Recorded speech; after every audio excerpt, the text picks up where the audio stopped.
अयोध्या का हनुमानगढ़ी मंदिर, जहां आज भी हनुमान जी एक राजा की तरह विराजमान हैं। लेकिन इस मंदिर की नींव एक ऐसे धर्म संकट पर टिकी है जिसने स्वयं यमराज को भी डरा दिया था।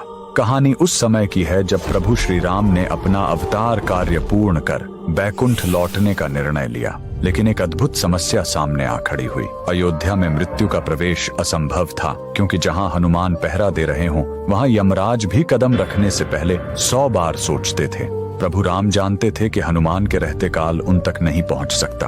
तब प्रभु ने एक ऐसी लीला रची जो कोई समझ नहीं पाया। उन्होंने अपनी अंगूठी महल के फर्श की एक छोटी सी दरार में गिरा दी और हनुमान जी से उसे लाने को कहा। हनुमान जी ने तुरंत सूक्ष्म रूप धरा और उस दरार में चले गए, पर वह कोई साधारण छेद नहीं था, वह पाताल लोक का रास्ता था। वहां पहुंचकर हनुमान जी की भेंट वासुकी नाग से हुई।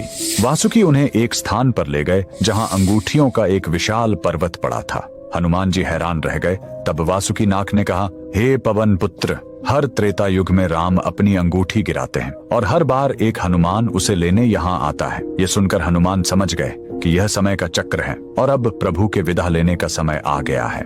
दुखी मन से हनुमान वापस आए और एक पहाड़ी पर बैठकर विलाप करने लगे। तब श्री राम ने उन्हें दर्शन दिए और समझाया कि कल युग में भटके हुए लोगों को राह दिखाना ही अब उनका दायित्व होगा। और जिस पहाड़ी पर प्रभु ने उन्हें यह जिम्मेदारी सौंपी थी, आज वही पावन स्थान हनुमानगढ़ी है, जहां हर दुखी का हनुमानगढ़ी मंदिर, जहां आज भी हनुमान जी एक राजा की तरह विराजमान है। लेकिन इस मंदिर की नींव एक ऐसे धर्म संकट पर टिकी है जिसने स्वयं यमराज को भी डरा दिया था। कहानी उस समय की है जब प्रभु श्री राम ने अपना अवतार कार्य पूर्ण कर बैकुंठ लौटने का निर्णय लिया। लेकिन एक अद्भुत समस्या सामने आ खड़ी हुई। अयोध्या में मृत्यु का प्रवेश असंभव था, क्योंकि जहां हनुमान पहरा दे रहे हों वहां यमराज भी कदम रखने से पहले 100 बार सोचते थे।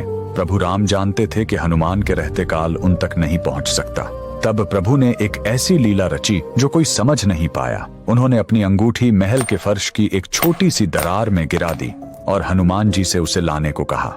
हनुमान जी ने तुरंत सूक्ष्म रूप धरा और उस दरार में चले गए, पर वह कोई साधारण छेद नहीं था, वह पाताल लोक का रास्ता था। वहां पहुंचकर हनुमान जी की भेंट वासुकी नाग से हुई। वासुकी उन्हें एक स्थान पर ले गए जहां अंगूठियों का एक विशाल पर्वत पड़ा था। हनुमान जी हैरान रह गए। तब वासुकी नाग ने कहा, हे पवन पुत्र, हर त्रेता युग में राम अपनी अंगूठी गिराते हैं और हर बार एक हनुमान उसे लेने यहाँ आता है। ये सुनकर हनुमान समझ गए कि यह समय का चक्र है और अब प्रभु के विदा लेने का समय आ गया है। दुखी मन से हनुमान वापस आए और एक पहाड़ी पर बैठकर विलाप करने लगे। तब श्री राम ने उन्हें दर्शन दिए और समझाया कि कल युग में भटके हुए लोगों को राह दिखाना ही अब उनका दायित्व होगा। और जिस पहाड़ी पर प्रभु ने उन्हें यह जिम्मेदारी सौंपी थी, आज वही पावन स्थान हनुमानगढ़ी है, जहां हर दुखी